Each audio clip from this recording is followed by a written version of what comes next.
She is a vibrant mind and a passionate expert on Jungian psychology. She comes from Brazil, but she has lived many years in Portugal, where she gave birth to 2 children, and she gave birth also to the Portuguese Center of Jungian Studies. She is also a dedicated boomer for many years and an expert psychonaut. So, ladies and gentlemen, please welcome from Brazil, Juliana Esteves.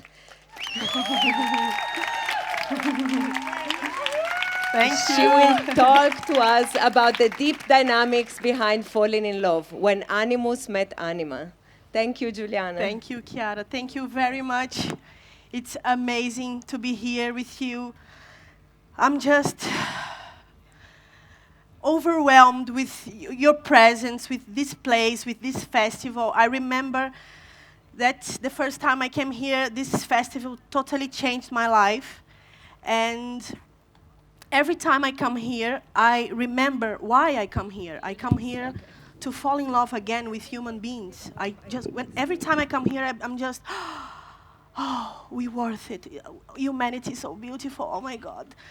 Creativity, music, everything is so amazing, and it's amazing to be here today. And this is the first time I am giving a class in English, so it's gonna be strange. I'm gonna talk a little bit about Jung. Who knows Jung, Carl Jung here? Okay, a lot, thanks God. So that's good. So Jung was an amazing person that studied every kind of field, every kind of thing, but created an interesting model of psychology where he could see the spiritual aspect of human beings.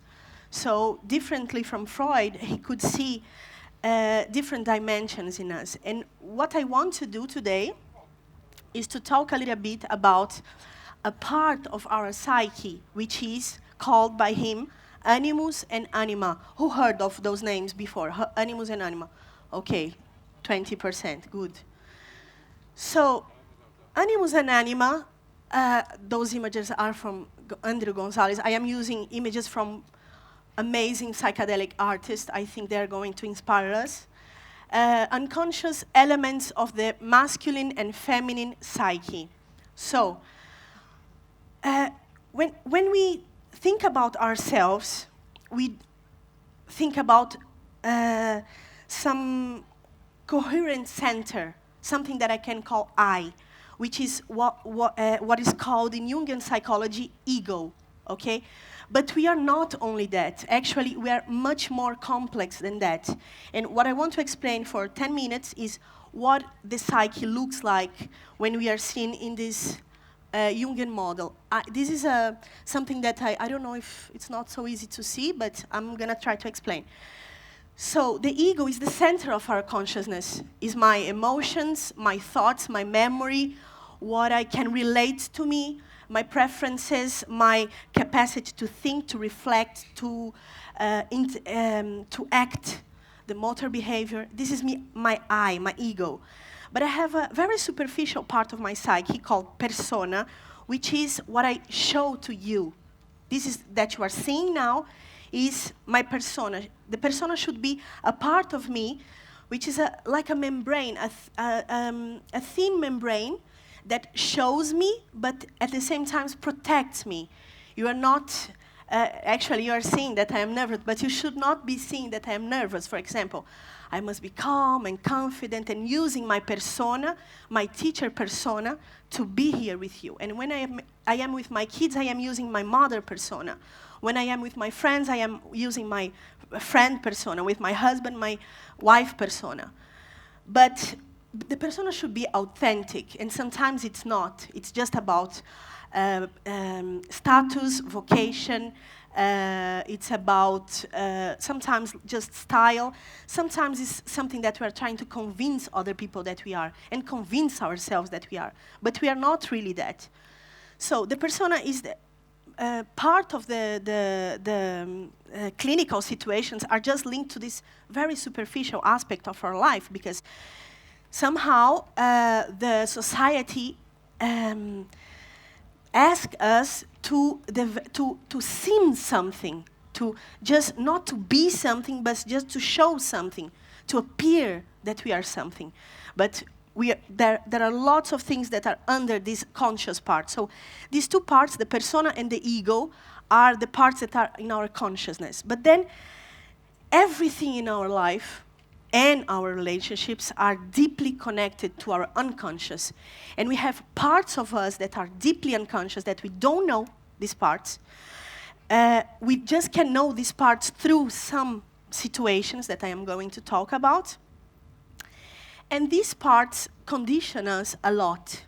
These parts that are linked to our personal unconscious, because we also have a collective unconscious, which is the place where the archetypes are, the place where we simply have those potentialities, these human potentialities, those scripts, empty scripts, but that we fill with our own life and our own experience. This personal unconscious, which is what interests for us here, has some important points. First, the shadow, very important thing, very important theme in our lives and in our relationships. The shadow is every part of us that we just disown, that we don't want to be, that we were, that we learn to repress, that we learn to deny, and that we hide, not consciously. I don't choose to hide my envy. I don't choose that. It's something totally unconscious. It's just, it goes to this place and it creates a force inside of me.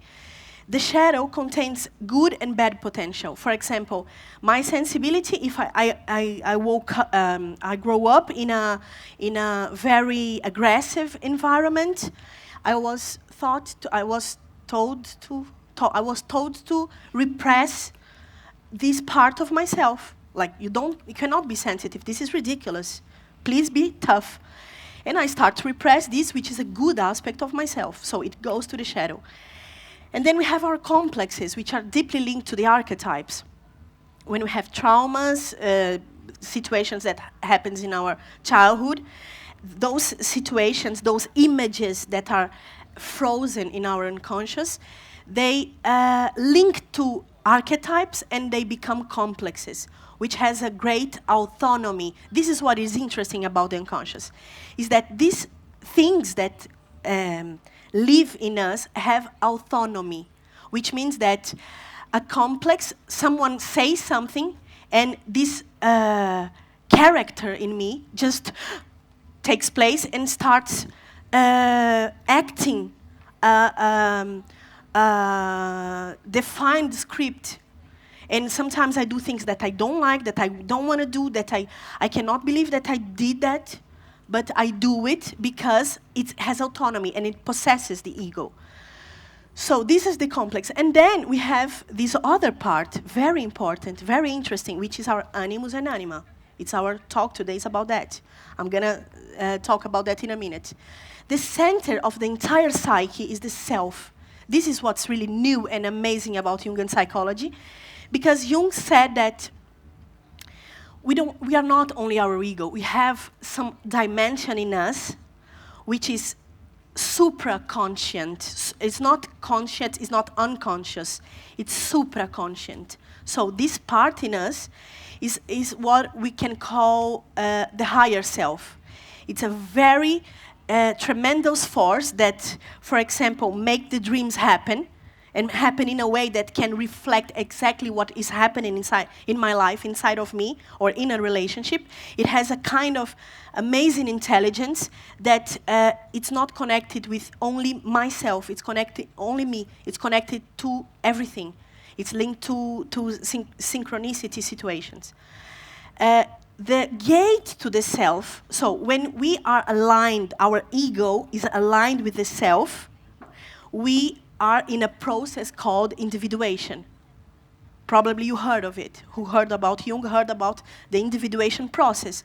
The path to become totally yourself, to become totally present in you, in your amazing capacities, being totally who you are, feeling the purpose of your life, connecting to the purpose of the collective. So the self, the gate to the self, is Animus and Anima, is this part of us.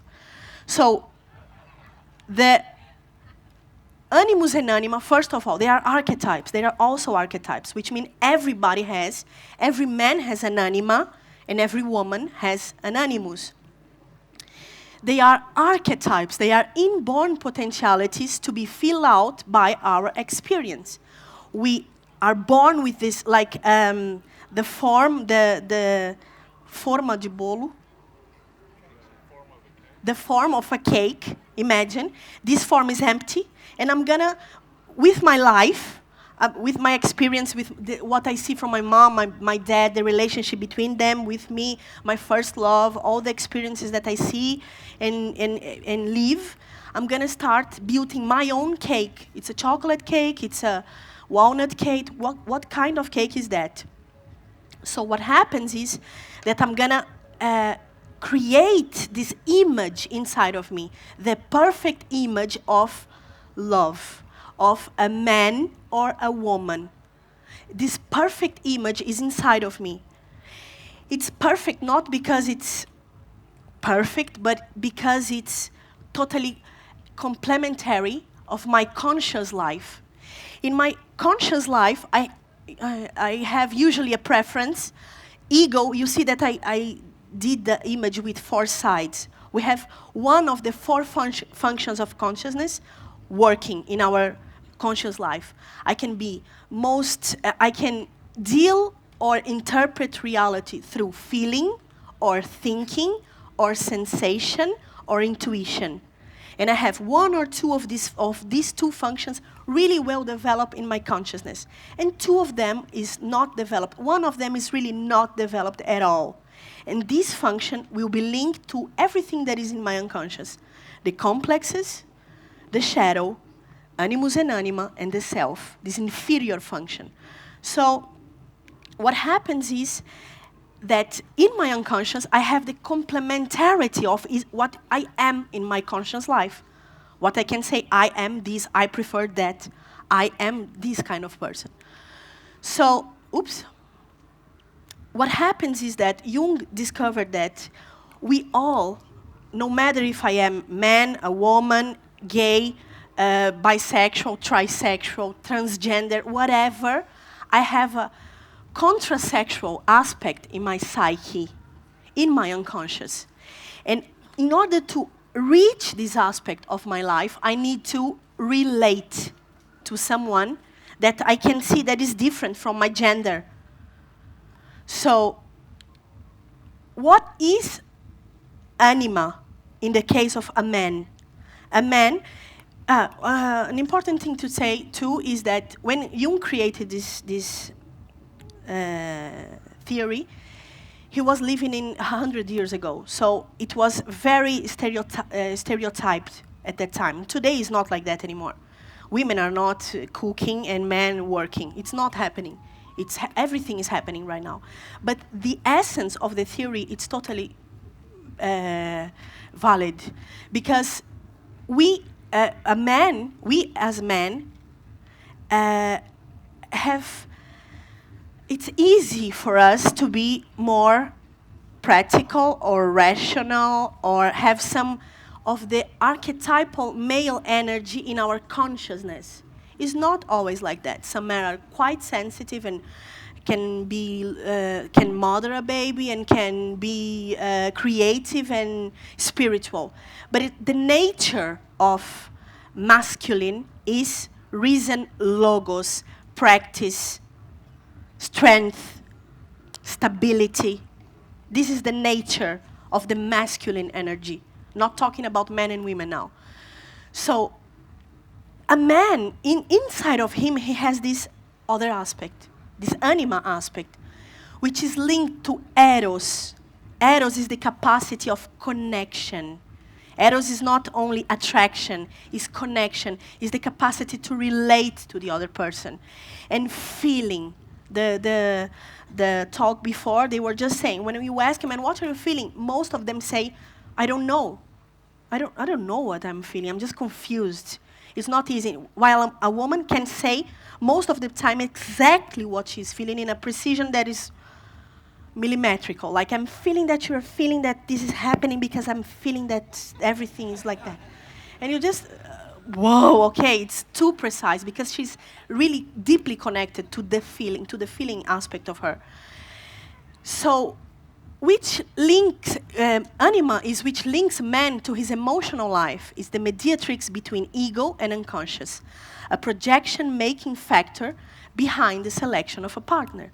What happens is that I will talk in my case, I have an animus, right?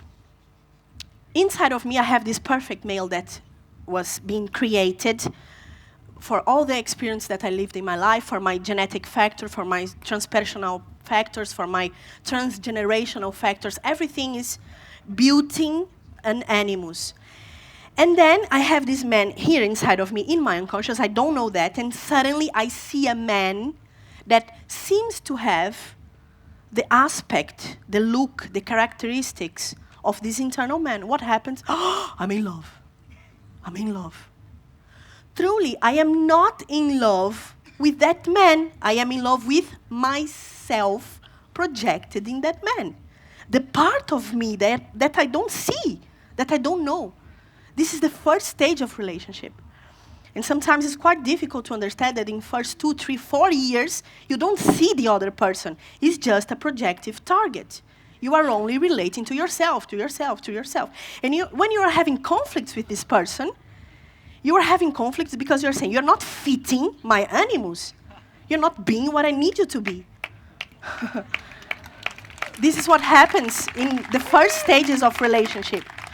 So the main function of relationship in this phase of life is to be aware of what is inside of me that I cannot see, I cannot relate to, but I need to relate to. So the anima holds the image of the internal woman, which acts like a bridge, a guide and mediator between his ego and his soul image. It's wild and fertile. Why artists needs a muse? A muse is an anima. It's like she acts like a bridge to help him to reach his deep creativity, to his deep emotions. He can feel finally. He can finally know, I am in love. She is amazing. But it's happening through projection. The anima is the man's soul, giving depth to his existing, giving also sensibility and flexibility. It governs his capacity to love, his empathy, and the relationship to his spiritual side.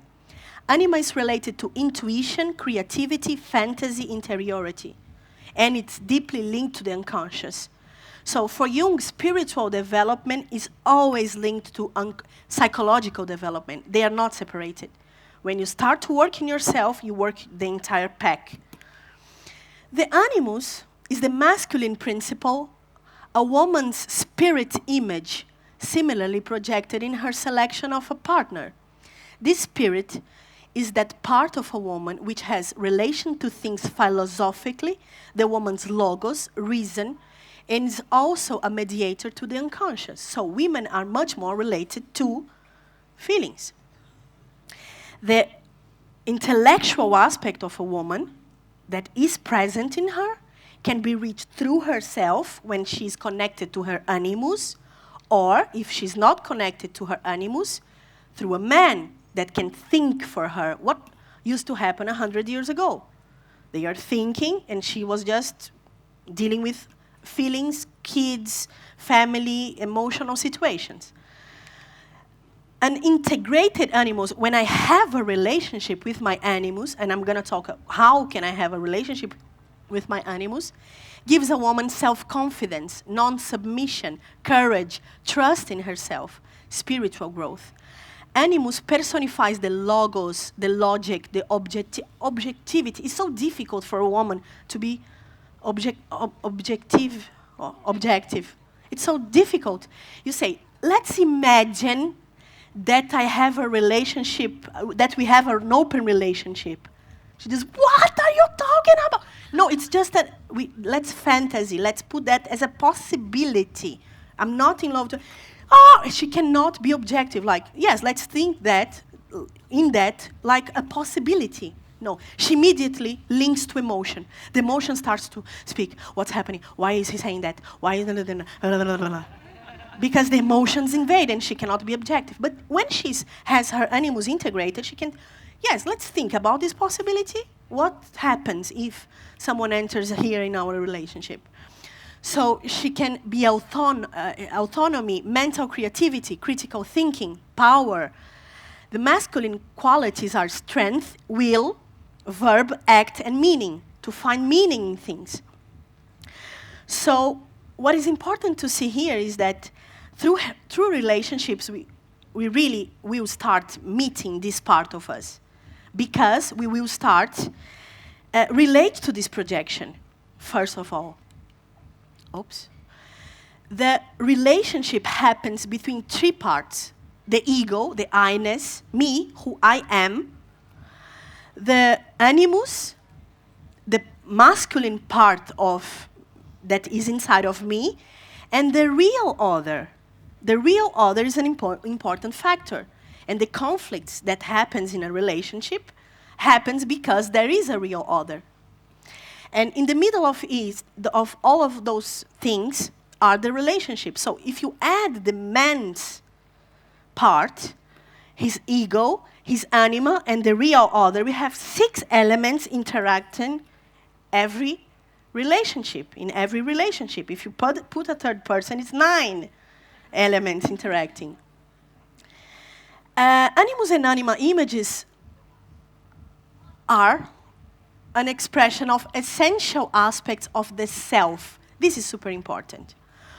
When I see someone that I am madly in love, this person that looks like that acts like that thinks like that, that person has in his conscious life aspects that are in me but undeveloped. For example, I'm going to give an example. My husband, he can hear a person talking about different values and different beliefs, respecting that person, saying, interesting, you think Islamic burqa is a good option. I cannot do that. I just start to feel emotioned, very passionate about my values, things that I cannot agree anyway. But when I see him respecting the other person, I just feel, wow, what a beautiful man. He can listen to that and respect the difference. Any difference. I feel amazed with that thing in him. Because he has a capacity that I still don't have, but I have in me.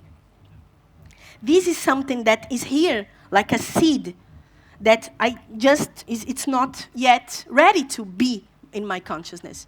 But when I see that in him, I am just amazed.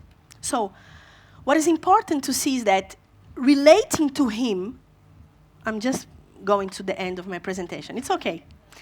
Relating to him, I'm going to start learning how to do it. 2 things can happen. For example, if, for him, for example, he see me teaching classes, he's super smart. He's also a psychologist, he's super smart. He sees me giving me classes. Giving. God, this is difficult.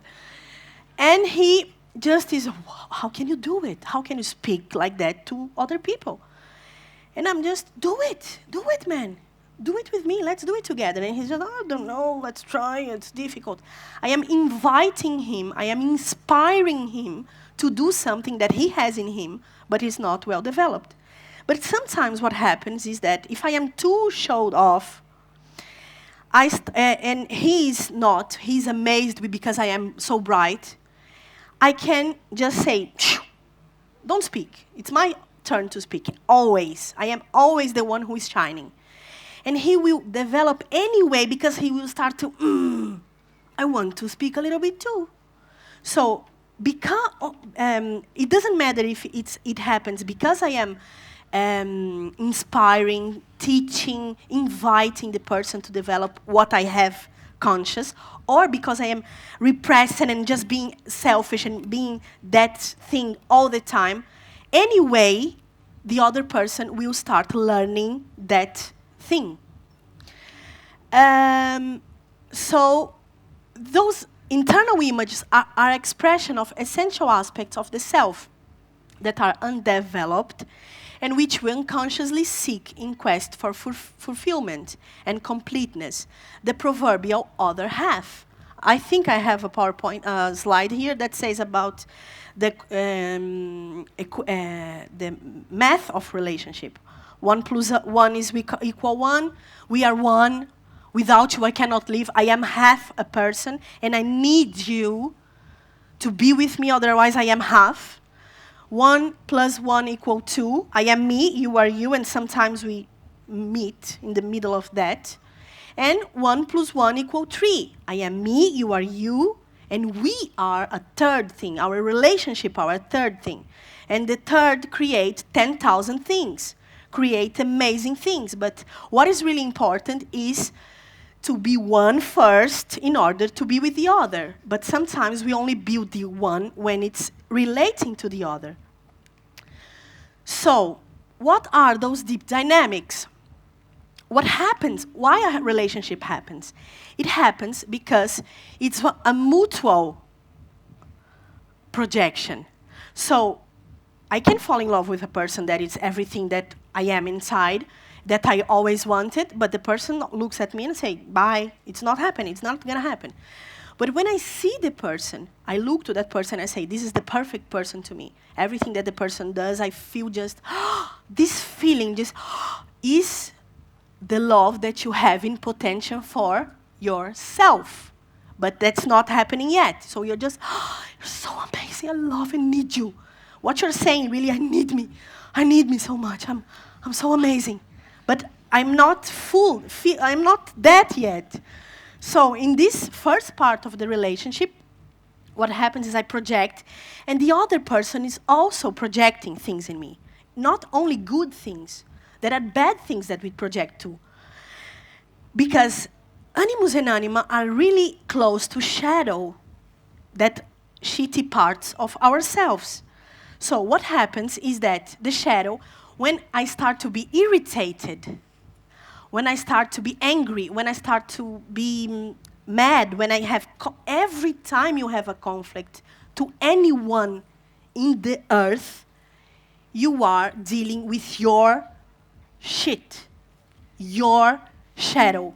It's not the other person. But that man is an imbecile. He's washing his hair with soap in the middle of the lake, and I just want to punch him. Okay.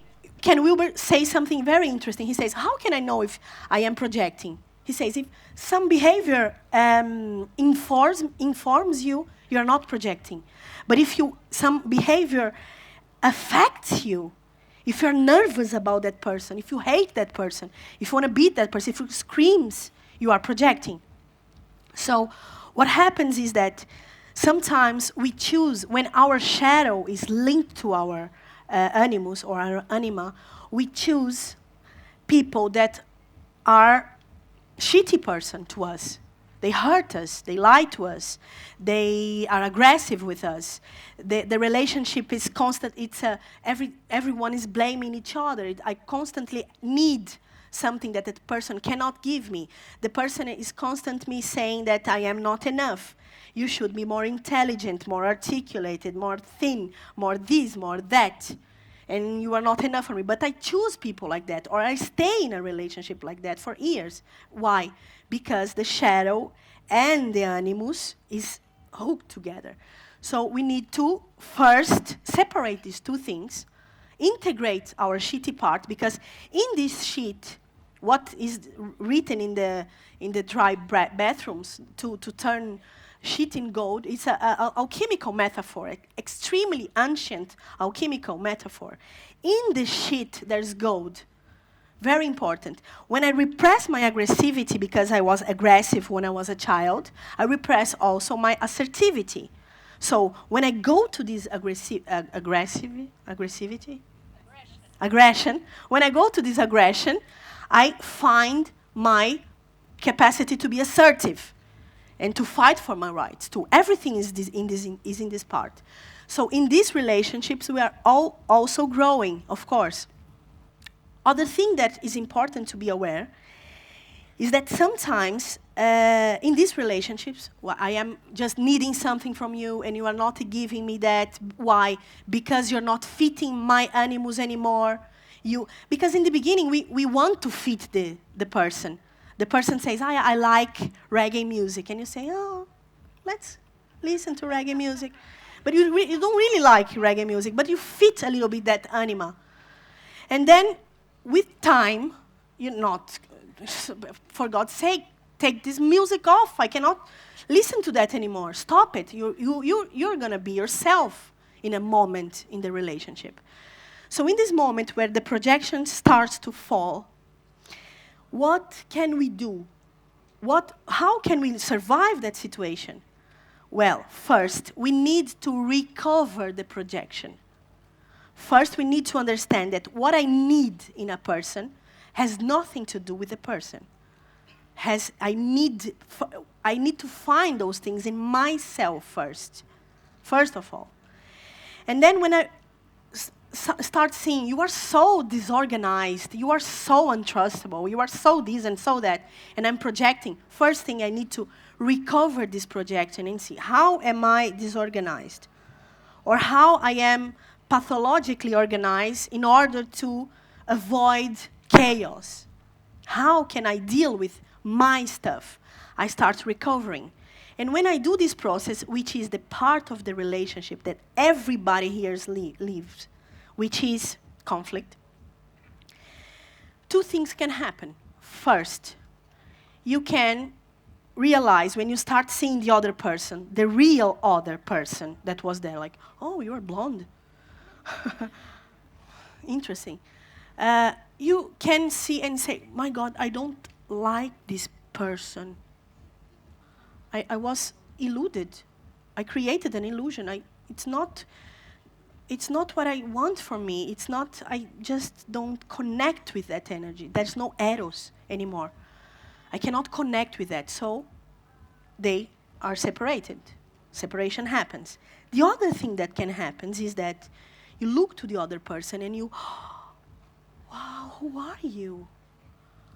Wow, you are, hello. I married with you 8 years ago, but now I am seeing that I am finally meeting you. I am finally knowing you. And you can really start loving this person. This is what love is after the projections. Some people that work in themselves, they meditate, they do therapy, they do self-knowledge work, self-development work. After 6 months, they are seeing the reality. They can see the reality. But sometimes you are in that relationship for ages. And what can happen in this case is no, it's not that. It's the accommodated relationship. What happens is that I don't think and you don't feel. So you think for us both and I feel for us both. And we will be in this dependency. This is what codependence is.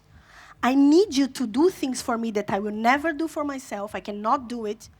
I cannot confront with my things and do it. And you need me to do things for you. And we will be codependent forever. This kind of relationship has almost no growth in psychological terms. I don't know in other aspects. But psychologically, I am just always like my grandpa. He didn't, for example, my grandpa was not like that. But for example, my grandpa could not call to my father or to us to say, "I love you. You are amazing. I miss you. Come to visit me." But my grandmother could do it. So you say to her, "Call them," and when she do that, he feels that he did it. But truly, the child, the family, is not connected to this man. And the woman is also dependent on him in other levels, like materially, or, I don't know, anything can happen. Any kind of codependence can happen. So this kind of relationship is difficult to break. And sometimes what can break that is that one of them starts to develop, starts to see, starts to understand the projection, starts to develop the inferior functions. And what happens is that the person cannot be like, do it yourself. You want to call your son? Call him. I'm not going to call for you. And the other say, what? You did that for 25 years. Why are you not doing that? Because I don't want to. And this gap of consciousness can create an invitation for the other to grow together or separation. Like, it's not possible anymore. She changed a lot. I receive lots of complaints of the husbands of my clients. They say, she's much worse since she met you. Much worse. And I say, yeah, probably she's not doing what she was used to do. Because she was just feeding your anima and feeding this codependence. And now she's saying, if you want that, you need to do it for yourself. I need to be okay with myself. You are not responsible for my happiness. This is one of the most important things that we need to realize. You are not, no one is responsible for my happiness or for my unhappiness. You say, I'm going to go travel. And the person says, it's his problem. He's not happy. It's his problem.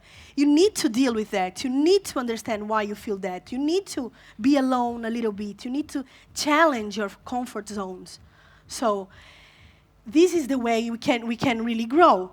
Where's the thing? Here. So the compensatory relationships is these situations where the person do for me what I cannot do for myself. And I depending on this person and needing this person. And need is meu Deus. And need is something that it's the opposite of want, so desire will start to decrease.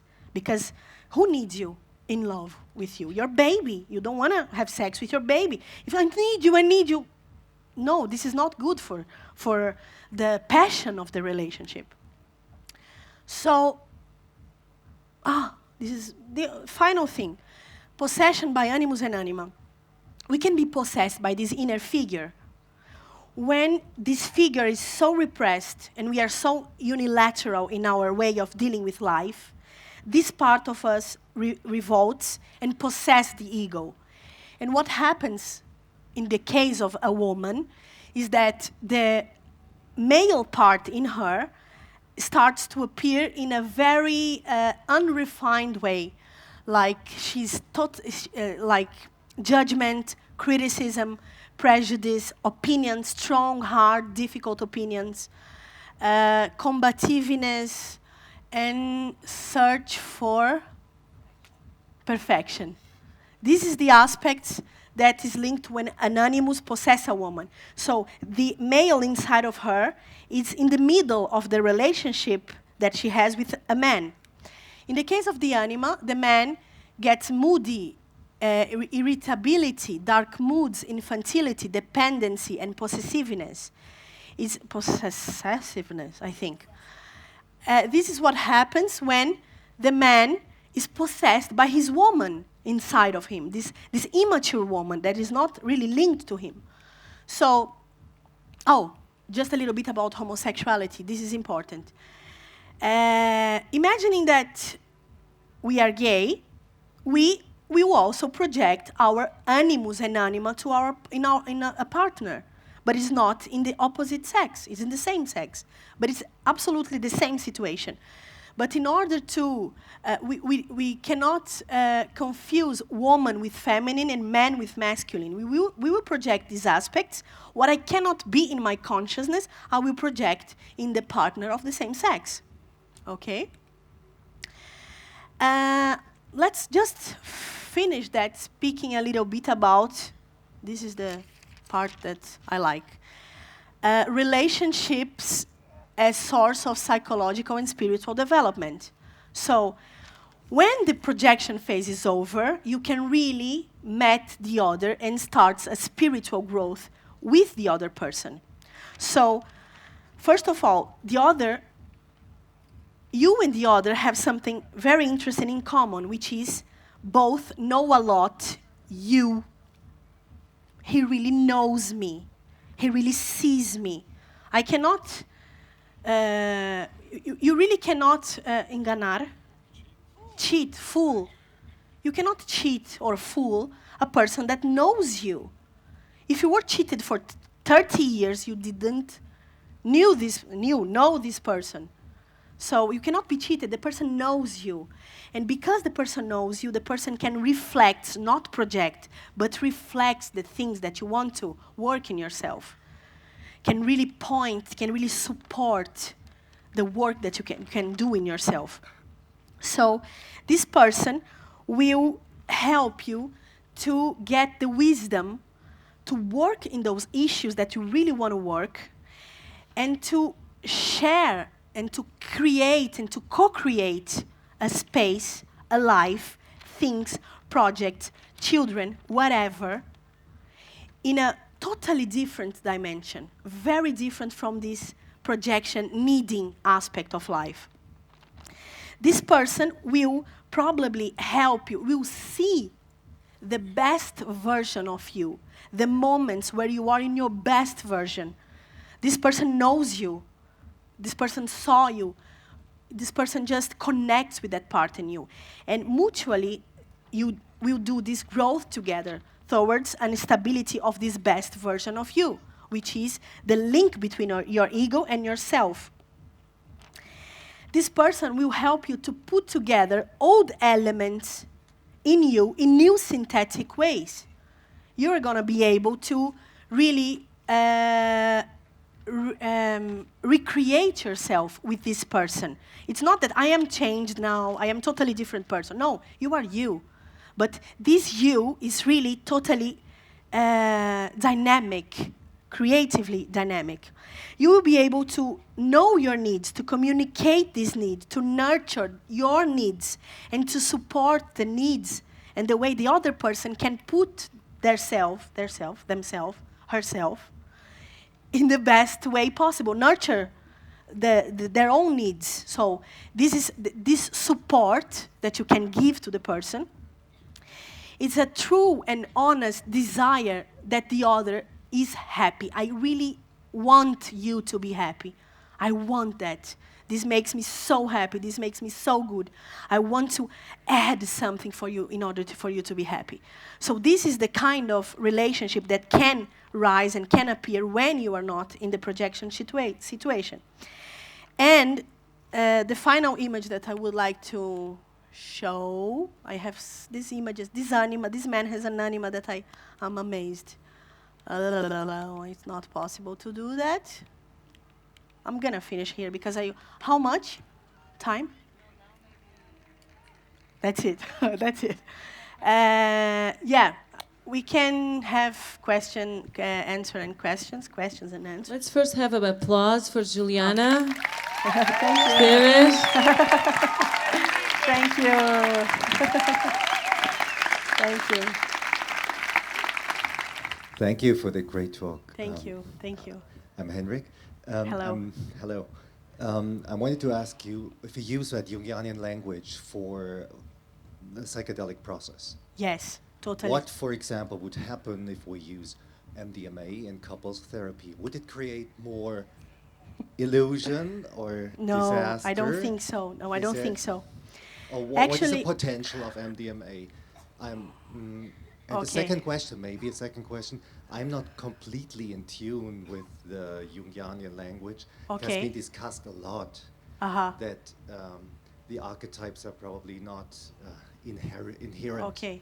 Okay. Maybe you could address that. Okay.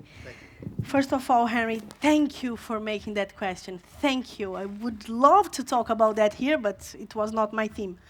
So I think MDMA and couples therapy are so good together because with this substance, this medicine, this substance, now, as you probably know, there are plenty of studies being made about post-traumatic stress disorder and MDMA. Like, it's a really good and efficient cure. So in relationships, we are traumatized. We cannot, again, he's saying the same thing. Again, he's hurting me the same way. We are in trauma.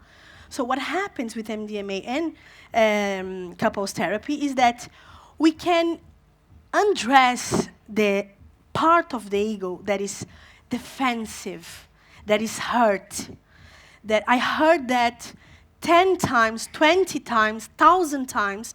But when I am DMA, listening the same thing, what happens is that I am open, and I really believe in that. I connect to the person in a different level. And the person can say, in a way, the things that are also not with this aggressivity, with this, I'm so tired of that, I need to say that all the time for you.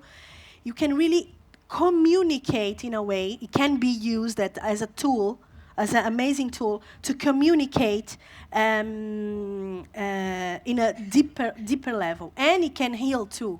It can be a moment. A therapy with MD should last for 3 days. Only the middle day is the day of the medicine. And in this day, the healing process can happen. Because sometimes with MDMA, what happens is that we have good separations. Like, I love you, it's not possible anymore. Be happy, please. And yes, please.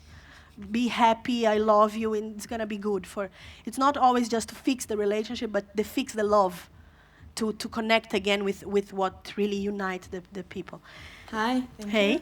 I want to ask, when the negative animus and anima appear, what to do then? The first thing is important to recognize, because what happens, at least with me, is that I am in the middle of the criticism, like, you are like this, and I can use all this language, this psychological language against the man. So I'm just doing that, and I catch myself like, I'm doing that again. And then the first thing that is super important to do is, I'm projecting. I am projecting, I'm sorry. I need to be with myself a little bit in order to reconnect with what I really want to say to you. So you need to recover the projection. When this appears, you need to, what I think is the best thing to do is disappear. Not to be in the presence of the person, because you want to scream and the person wants to scream too, and the negative one animal will appear too, and it's chaos. And in order for that not to happen, you need to be apart a little bit, connect with yourself, understand what I am projecting here, what am I doing here, what really he is doing, and what are my stuff being projected. And when I can recover that, I can talk in a totally different mood. Sometimes I need to breathe and give a walk and reconnect in a different moment. But the first thing is to recover, to see. Every time, this is a great alarm inside of us, for all of us. If I am affected, I am projecting always. So I am affected, I am projecting. What am I projecting? And then I'm projecting that. Okay, this is mine. So I think you did that, I didn't like that, and you can speak in a totally different way with a person. Good? How similar can the process be with projecting onto other people that are not in a relationship with you, for example? You can also project with this kind of people. Yeah. It happens with parts that are very, very repressed. Like, for example, in your work, a woman walks with big shoes like that, and she dresses like that. Just, ooh, I hate this woman. And this part of you are very repressed. This, what in Brazil we would call perua, which is, how can I translate that to English? A perua. A slut. A slut. It would be a slut. This what? A slut is a part of myself that is very repressed, but I can also project in that person. What is important is that I can see and don't like some behaviors, but it just informs me. But when it's affecting me, I am projecting parts that are very, very repressed. And maybe I need a little bit of a slut in my life. And that's what I need to recover and to develop. Okay? Thank you. You're welcome. Hi. Our society values a lot of man values, masculine values, as strength, as will and power, as you put as masculine values as well. And you talk about how women can get the animus part in a relationship. But I was thinking about how, since we're talking about feminine around here, how a woman can be empowered and feel empowered by the feminine side from the anima part and not from the animus part, and without a relationship. Good. This is the part where she can relate to her own consciousness. So when she can really, the thing is that because we are in a patriarchal society, we also, being feminine, we feel that we are strange because we are not living the values of a patriarchal society. So what happens is that this woman needs to develop the conscious part of herself, her sensibility, her intuition, her capacity to love, to unconditional love. This is a true. Some people say, no, this doesn't. The unconditional love doesn't exist. No, it exists. You can really love unconditionally a child, a mate, and everybody else. So I think is the affirmation, and the expression of her feminine side. Her feminine side. I am feminine, I cry, I am confusing, I change a lot, and this is me, and this is my nature. What's the problem? This is my nature. Yes, I changed my mind. Yes, I was happy in the morning, and now I am strange. This is me. This is my feminine nature. I am in my period. I'm in my period. So please don't ask me to do those things in these days, because this is my nature. And there are so many strengths in this nature that need to be consciously affirmed and expressed. And this is a way how a woman can get empowered by her feminine side, by her consciousness, by dealing with these aspects in her consciousness. It's okay? What if somebody falls in love very often with very different kinds of people? Nice question. Thank you. Very complete person, right? What a complete and complex person that is seeing different aspects of herself in different people, like, oh, this is like that and this is like that. I think it's two things. If it's very often, it can be linked to some, I wouldn't call immaturity, but it's still the beginning of this discover of the internal aspect. So it's a initial stage of the development in the consciousness of all those aspects. And why it's so common, this is why it's so common, teenage to fall in love every week for a different person. I'm in love, I'm in love, I'm in love, I'm in love, I'm not in love anymore. Because it's common, you are just knowing yourself. And when you really have this grounded and developed center, it's much more rare to fall in love. And when it happens, it's like, boom, it's much longer and it's much more intense, because it's really now the connection of what you already know that you are and the real other. So it's the mystery and the numinous aspect of the eros, of the connection. Good? Hi. I would love to ask a question about choosing the person to have a relationship with. Because if you fall in love with a person because of this anima or animus, then just after recovering the projections, you will get to know this person. Isn't there like a sort of direct way to find the perfect person? Like it would be much easier, right? But I believe that it's not accidentally that we choose that person and that person appears. Because I am sure that lots of men and women here could be projective targets for my animus.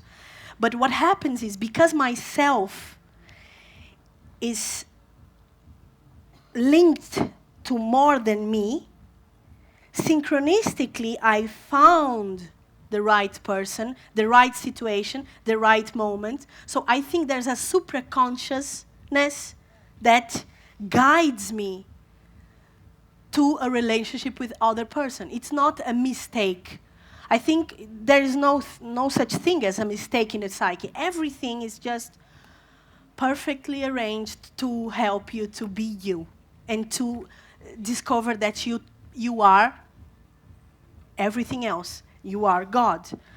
You are the self. This is what the self means in Jungian terms, is the image, the imago Dei, the image of God. So I really think there's this internal divine energy that guides us to the right thing. So it could be easier by putting your things in the internet and just, this is the perfect person for me, but really I don't, it can happen like that. Actually, I know a very close couple, a friend of mine that met like that, but she was in the website only for 3 minutes or 3 days or something like that, and she met the guy and they just madly in love.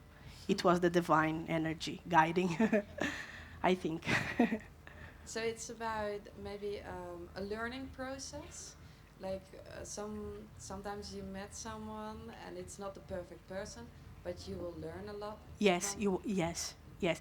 If there's hook, if there's connection, you know the person, you're projecting the person, the person projects in you, start something. So this is learning processes. And even when the person doesn't, when you're just suffering for 2 years for someone, you are also learning a lot about you. Right? Thank you. You're welcome. Okay, let's give a round of applause to Juliana Stevens. Thank you very much. Thank you.